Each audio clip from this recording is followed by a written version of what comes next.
Assalamualaikum warahmatullahi wabarakatuh. InsyaAllah kumpulan kami akan membentangkan sebuah tokoh dakwah yang terkenal, iaitu Syekh Abu Hassan Ali Hassani An-Nadwi. Sebelum itu, saya Muhammad Adha bin Ali dan juga rakan saya Amir Razdi bin Nawali akan membentangkan tajuk ini. Latar belakang: nama beliau ialah Ali dan gelarannya ialah Abu Hassan, dan ayahnya Abdul Al-Hayy bin Fakhruddin bin Abdul Ali Al-Hassani. Nasabnya sampai kepada Allah Al-Ashtar dan seterusnya sampai kepada Hasan bin Ali bin Abi Talib radhiyallahu anhu. Keluarganya yang mula sekali berpindah ke India dari negeri Arab ialah Al-Amir Sayyid Qutbuddin Muhammad Al-Madani. Pada mulanya Sayyid Qutbuddin menetap di Delhi, dan beliau sempat dilantik sebagai Syekhul Islam oleh kerajaan Laghari. Sayyid Abu Hassan Ali Hassani An-Nadwi, beliau dilahirkan pada Muharram tahun 1333 Hijrah bersamaan 1914 Masihi di Raebareli.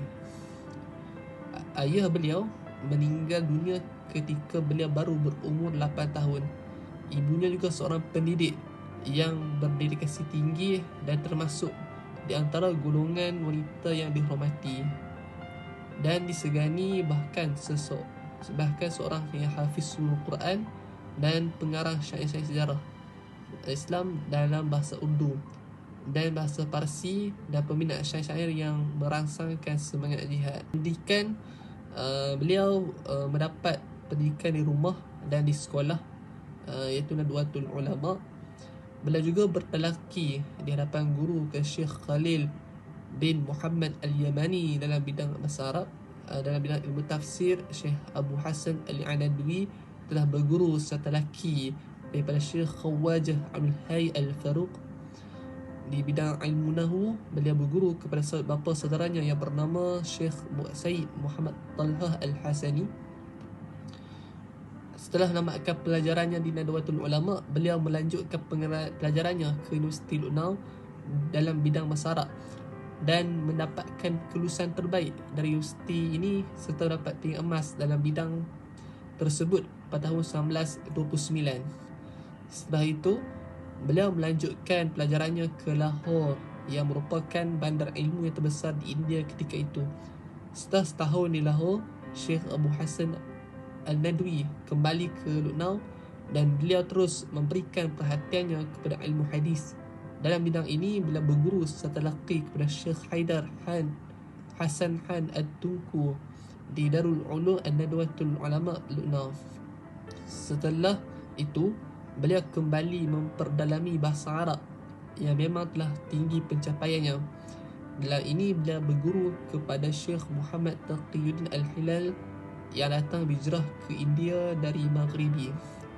Pada tahun 1931, Syekh Abu Hassan telah pergi ke Lahore untuk memperdalami ilmu tafsir kepada ulama ahli tafsir yang paling terkenal ketika itu, Syekh Ahmad Ali Al-Lahori. Pada tahun 1932, Syekh Abu Hassan An-Nadwi pergi ke Darul Ulum Deoband dengan tujuan khusus untuk memperdalami lagi ilmu hadis yang sedia ada di dalam dadanya. Darul Ulum Deoband merupakan pusat pengajian hadis yang terbesar di India pada waktu itu, bahkan sampai ke hari ini. Di sini beliau telah berguru dengan Syekh Husin Al-Madani dan secara khusus mempelajari kitab Sahih Bukhari dan Sunan Tirmizi. Dalam tarbiyah ruhiyah, Syekh Abu Hassan telah berguru kepada Syekh Abdul Qadir Araifur yang meninggal di Lahore pada tahun 1962 Masihi. Baik, seterusnya saya akan menerangkan berkaitan sumbangan Syekh Abu Hassan An-Nadwi. Pertamanya, sumbangan beliau sebagai guru dan editor majalah Arab. Beliau telah mengajar ilmu tafsir dan sastra Arab di Darul Ulum Nadwatul Ulama, walaupun ketika itu umur beliau masih muda. Tetapi Syekh Abu Hassan An-Nadwi merupakan seorang guru yang bijak, yang pandai dalam mendidik murid dan mempunyai kecekapan dalam mengajar.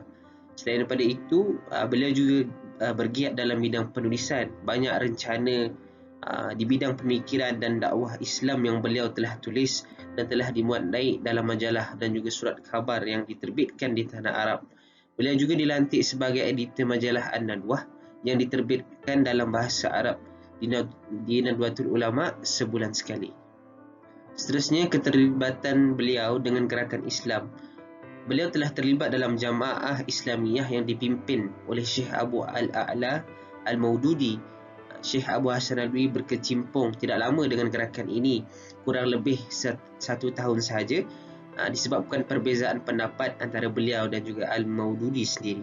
Setelah meninggalkan jamaah Islamiyah, beliau telah mencari gerakan yang dapat dijadikan landasan dakwah. Beliau telah pergi menziarahi Al-Arif Billah Syekh Abdul Qadir Al-Raifuri, seorang ulama besar yang banyak menumpukan perhatian terhadap kebersihan jiwa. Beliau telah menyerahkan dirinya untuk ditarbiyah oleh Syekh Al-Arif Billah Syekh Abdul Qadir Al-Raifuri ini, sehingga dalam bidang rohaniyah, beliaulah guru yang mursyid kepada Syekh Abu Hasan An-Nadwi. Setelah beberapa lama, beliau bersama dengan Al-Arif Billah Syekh Abdul Qadir Al-Raifuri, beliau telah mengarahkan, yakni Syekh Abdul Qadir Al-Raifuri ini telah mengarahkan Syekh Abu Hasan supaya menemui Syekh Muhammad Ilyas Al-Khandalawi di Delhi. Jadi setibanya di satu tempat yang bernama Mewat, Syekh Abu Hasan terkejut melihat kegiatan yang telah diusahakan oleh Syekh Muhammad Ilyas dan kegigihannya dalam menyampaikan dakwah. Maka Syekh Muhammad Ilyas, beliau telah membentuk satu gerakan dakwah yang akhirnya dikenali sebagai Gerakan Jemaah Tabligh. Maulana Muhammad Ilyas telah membuat landasan dan dasar-dasar yang harus difahami dan diamalkan oleh setiap orang yang menggabungkan dirinya ke dalam gerakan ini. Manhaj yang dipilih oleh Syekh Muhammad Ilyas ini agak ringkas dan praktikal sehingga telah berjaya memikat hati Syekh Abu Hasan An-Nadwi untuk mengikutinya, sehingga kan Syekh Abu Hasan An-Nadwi telah meniru dan mencontohi cara Syekh Muhammad Ilyas berdakwah. Syekh Abu Hasan An-Nadwi sangat tertarik dengan 6 prinsip yang telah digariskan oleh Syekh Muhammad Ilyas. Beliau menganggap bahawa 6 prinsip ini kalau dapat diamalkan oleh lapisan masyarakat, sudah pasti keadaan mereka akan bertambah baik dan akan wujud masyarakat yang bahagia. Beliau telah terus terlibat dengan gerakan Jemaah Tabligh ini secara dekat. Beliau telah memperuntukkan masanya untuk dakwah, kadang-kadang 3 hari, 1 minggu, 1 bulan, 40 hari, 6 bulan dan kadang-kadang 1 tahun. Sampailah ke penghujung usia beliau masih memberikan ceramah-ceramahnya di perhimpunan-perhimpunan tabligh dan beliau menggalakkan anak-anak muridnya untuk menyertai program-program tabligh yang diadakan di serata tempat. Bahkan Nadwatul Ulama sendiri menjadi tuan rumah pada perhimpunan tabligh yang dilaksanakan secara besar-besaran.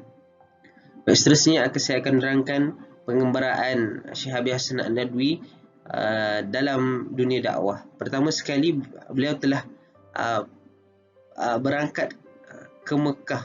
Pertama kali perjalanan beliau dalam dakwah adalah ketika beliau berangkat ke Mekah untuk mengerjakan ibadah haji dan berdakwah di sana pada tahun 1947. Perjalanan terakhir adalah ke Dubai pada bulan Januari 1999. Jadi ke mana sahaja beliau berjalan, dakwah Islamiyah itu merupakan tugasnya yang pertama. Beliau sering masuk ke pedalaman negeri Arab dan mengajak para ulama Arab untuk menyertai beliau berdakwah dan mengajak umat Islam untuk kembali kepada Islam. Beliau juga telah melawat negara-negara Eropah dan juga Amerika. Tidak ketinggalan negara Malaysia yang tercinta, beliau telah kunjungi pada April 1987 atas jemputan ABIM, PAS Persatuan Ulama Kedah dan Ma'had Tarbiyah Islamiyah Derang Kedah. Di antara tempat yang beliau kunjungi lagi adalah Masjid Rusila, Madrasah Tahfiz Kubang Bujuk, Uniza, UKM, UTM, UIA dan banyak lagi tempat yang telah beliau kunjungi di Malaysia ini. Dan yang terakhir adalah kewafatan beliau. Beliau telah dipanggil ke hadrat Allah Subhanahu Wa Taala pada tengah hari Jumaat 23 Ramadan 1420 Hijrah bersamaan dengan 31 Disember 1999 di kediaman beliau di kampung Takiakala, daerah Raebareli, wilayah Uttar Pradesh, India. Jenazah beliau selamat dikebumikan pada malam Sabtu 23 Ramadan 1420 Hijrah selepas sembahyang sunat tarawih. Almarhum telah disemadikan bersama dengan almarhum abangnya Said Abdul Ali Al-Hasani, ayahnya Said Abdul Hayy Al-Hasani, datuknya Said Alamullah Al-Hasani dan keluarganya yang lain-lain lagi. Kubur beliau merupakan kubur yang terakhir yang dapat dimasukkan ke dalam kawasan perkuburan yang khas itu atas wasiat daripada beliau sendiri. Baik, sekian sahaja daripada kami. Sekian, terima kasih.